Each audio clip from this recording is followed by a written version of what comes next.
AG ನ್ಯೂಸ್ಗೆ ಸ್ವಾಗತ. ದೇಶದಲ್ಲಿ ರೈತ ಉಳಿದ್ರೆ ದೇಶ ಉಳಿದಿತ್ತು. ಪ್ರತಿ ಗ್ರಾಮದಲ್ಲಿ ಪ್ರಬಲರಾಗಬೇಕು ಅಂತ ಭಾರತೀಯ ಕಿಸಾನ್ ಸಂಘದ ರಾಷ್ಟ್ರೀಯ ಅಧ್ಯಕ್ಷ ಕೆ ಸಾಯಿ ರೆಡ್ಡಿ ಹೇಳಿದ್ದಾರೆ.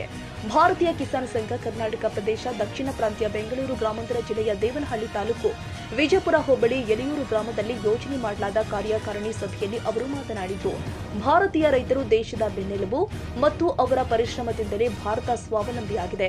ಪ್ರಧಾನಮಂತ್ರಿ ಕಿಸಾನ್ ಸಮ್ಮಾನ್ ನಿಧಿ ಯೋಜನೆ ಅಡಿ ಸಣ್ಣ ಮತ್ತು ಅತಿ ಸಣ್ಣ ರೈತರಿಗೆ ವಾರ್ಷಿಕ 6,000 ಆರ್ಥಿಕ ನೆರವು 3 ಕಂತುಗಳಲ್ಲಿ ನೇರವಾಗಿ ಬ್ಯಾಂಕ್ ಖಾತೆಗೆ ಜಮೆಯಾಗ್ತಾ ಇದೆ.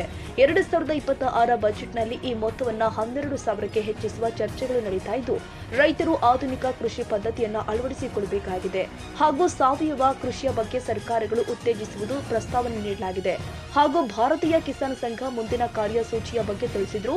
ಪ್ರಸ್ತುತ ಇನ್ನು 2 ವರ್ಷದಲ್ಲಿ ಭಾರತೀಯ ಸಂಘಕ್ಕೆ 50 ವರ್ಷ ತುಂಬಲಿದ್ದು, ಬೆಂಗಳೂರು ಗ್ರಾಮಾಂತರ ಜಿಲ್ಲೆಯ ಪ್ರತಿ ಗ್ರಾಮ ಹಾಗೂ ಗ್ರಾಮ ಪಂಚಾಯತ್ ವ್ಯಾಪ್ತಿಯಲ್ಲಿ ಸಮಿತಿ ಪ್ರಾರಂಭಿಸಿ ತನ್ನದೇ ಆದ ಕಾರ್ಯರೂಪ ಮಾಡುವ ಮೂಲಕ ರೈತರ ಸಮಸ್ಯೆ ಬಗೆಹರಿಸಲು ಪ್ರಯತ್ನಿಸಲಾಗಿದೆ ಎಂದಿದ್ದಾರೆ. ನಂತರ ಪ್ರಾಂತ್ಯ ಪ್ರಧಾನ ಕಾರ್ಯದರ್ಶಿ ಸೋಮಶೇಖರ್ ಮಾತನಾಡಿ, ಸಂಘದ ಸುವರ್ಣ ಸಂದರ್ಭಕ್ಕೆ ರಾಜ್ಯದಲ್ಲಿ 5 ಲಕ್ಷ ಸದಸ್ಯತ್ವ ಪಡೆಯಲಿದ್ದು, ರಾಜ್ಯ ಪ್ರತಿ ಜಿಲ್ಲೆ, ತಾಲೂಕು ಹಾಗೂ ಗ್ರಾಮದಲ್ಲಿ ಸಮಿತಿಯನ್ನು ರಚಿಸಬೇಕಾಗಿದೆ ಎಂದಿದ್ದಾರೆ. ಈ ಕಾರ್ಯಕ್ರಮದಲ್ಲಿ ಬೆಂಗಳೂರು ಗ್ರಾಮಾಂತರ ಜಿಲ್ಲಾಧ್ಯಕ್ಷ ಎನ್ ನಾಗರಾಜಯ್ಯ, ಪ್ರಧಾನ ಕಾರ್ಯದರ್ಶಿ ಶ್ರೀಮತಿ ಅಂಬಿಕಾ, ಕೋಶಾಧ್ಯಕ್ಷ ಚೆನ್ನಿಗರಾಯಪ್ಪ, 4 ತಾಲೂಕಿನ ಅಧ್ಯಕ್ಷರು, ಕಾರ್ಯದರ್ಶಿ ಶ್ರೀಮತಿ ಅಂಬಿಕಾ, ಕೋಶಾಧ್ಯಕ್ಷ ಚೆನ್ನಿಗರಾಯಪ್ಪ, 4 ತಾಲೂಕಿನ అధ్యక్షರು, ಕಾರ್ಯದರ್ಶಿ ಹಾಗೂ జిల్లా ಮತ್ತು ತಾಲೂಕಿನ ಕಾರ್ಯಕಾರಿ సమితి సదస్యರು ಹಾಜರಿದ್ದರು. ప్రభుత్వాలు కేంద్రము రాష్ట్రము కేంద్ర ప్రభుత్వము కొన్ని పంటలకు ధర నిర్ణయిస్తూ ఉన్నారు. ఆ ధర నిర్ణయించింది కొనుగోలు వ్యవస్థ చేయవలసిన బాధ్యత రాష్ట్ర ప్రభుత్వాలను. వ్యవసాయం అనేది state subject.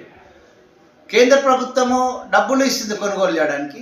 Agency nodal ఏజెన్సీస్గా market కావచ్చు, సివిల్ సప్లై కావచ్చు, నాఫెడ్ కావచ్చు, ఇవన్నీ సంస్థలు రైతులకు పంటలను కొనుగోలు సకాలంలో చేయవలసిన అవసరం ఉంది.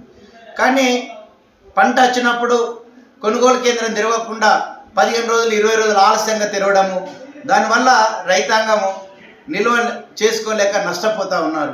కాబట్టి రాష్ట్ర ప్రభుత్వాలు రైతాంగ శ్రేయస్సు దృష్టిలో పెట్టుకొని వారి యొక్క పంటలను కొనుగోలు వ్యవస్థను సక్రమంగా చేయాలి.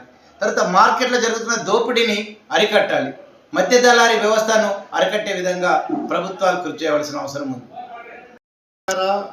ಹಾಲನ್ನು ರೈತನಿಗೆ ಎಷ್ಟು ಖರ್ಚು ಬರ್ತಾ ಇದೆಯೋ ಆ ಬೆಲೆಯನ್ನು ಕೊಟ್ಟು ಗ್ರಾಹಕರಿಗೆ ಅವ್ರು ಉಚಿತವಾಗಿ ಕೊಡಲಿ, ನಮ್ಮದೇನು ಪ್ರಾಬ್ಲಮ್ ಇಲ್ಲ, ನಾವು ಅದಕ್ಕೆ ಆಕ್ಷೇಪಣೆನೇ ಇಲ್ಲ.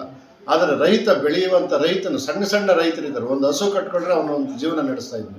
ಇವತ್ತು ಹಸುಗಳು ಮಾರಿ ಇವತ್ತು ಅವರು ಕೂಲಿ ಕೆಲಸಕ್ಕೆ ಹೋಗುವಂಥ ಪರಿಸ್ಥಿತಿ ನಿರ್ಮಾಣ ಆಗಿದೆ. ಅವರಿಗೆಲ್ಲ ಜಾಬ್ ಕೊಡೋಕ್ಕೆ ಆಗೋದಿಲ್ಲ ಸರ್ಕಾರ. ಒಂದು ಮನೆ ಒಂದು ಹಸುವಿನಿಂದ ನಿರ್ವಹಣೆ ಆಗ್ತಾಯಿತ್ತು. ಹಾಗಾಗಿ ಸರ್ಕಾರ ನ್ಯಾಯಯುತವಾಗಿ ರೈತನಿಗೆ ಏನು ಖರ್ಚು ಬರ್ತಾ ಇದೆಯೋ ಆ ಖರ್ಚಿನ ಮೇಲೆ ಇದು ಒಂದಿಷ್ಟು ಬೆಲೆ ಜಾಸ್ತಿ ಮಾಡಬೇಕಂತ ನಾನು ಸರ್ಕಾರ ಕೇಳ್ತಾ ಇದ್ದೀನಿ. ಇಲ್ಲಾಂದರೆ ಹೋರಾಟಗಳು, ರೈತರು ಒಗ್ಗಟ್ಟಾಗಿ ನಮ್ಮ ಬೆಲೆಯನ್ನು ಪಡ್ಕೊಳ್ಬೇಕಾಗುತ್ತೆ. ಅಂದರೆ ನಾವು ಭಿಕ್ಷೆ ಕೇಳ್ತಾ ಇಲ್ಲ, ನಾವು ನಮ್ಮ ಹಕ್ಕುಗಳನ್ನು ಕೇಳ್ತಾ ಇದ್ದೇವೆ. ಖರ್ಚು ಅಷ್ಟಾಗ್ತಾ ಇದೆ, ಅದನ್ನು ಕೊಡಿ ಅಂತ ಕೇಳ್ತಾ ಇದ್ದೀವಿ. ಹಾಗಾಗಿ ಎಲ್ಲ ರೈತರು ಸೇರಿಕೊಂಡು ಹಾಲಿನ ಬೆಲೆಯನ್ನು ನಾವು ಪಡೆದೇ ತೀರಬೇಕು. ಅದಕ್ಕೆ ಹೋರಾಟಗಳು ಇರ್ತಕ್ಕಂಥದ್ದು, ಮುಖ್ಯವಾಗಿರ್ತಕ್ಕಂಥದ್ದು ಹೋರಾಟದ ಮುಖಾಂತರ ನಾವು ಅದನ್ನು ಪಡ್ಕೊಳ್ಬೇಕಾಗುತ್ತೆ, ಬೇರೆ ದಾರಿ ಇಲ್ಲ. ರೈತರು ಇವತ್ತು ಅಲ್ಲ, ಗ್ರಾಹಕರು ಏನಾಗ್ಬಿಟ್ಟಿದೆ,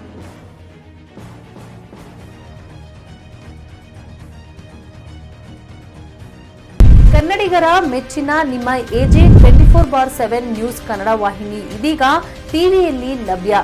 ವೇಳೆ ನೋಟಿಸ್ ಕೊಟ್ಟಿದ್ರೆ ವಾಪಸ್ ತಗೋತೀವಿ.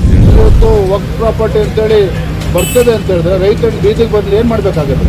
ಯಾರು ವೋಟ್ ಹಾಕಲಿಲ್ಲ ಅಂದ್ರೆ ಗ್ಯಾರಂಟಿನೆಲ್ಲ ಸ್ಟಾಪ್ ಮಾಡ್ಬಿಡ್ತೀವಿ.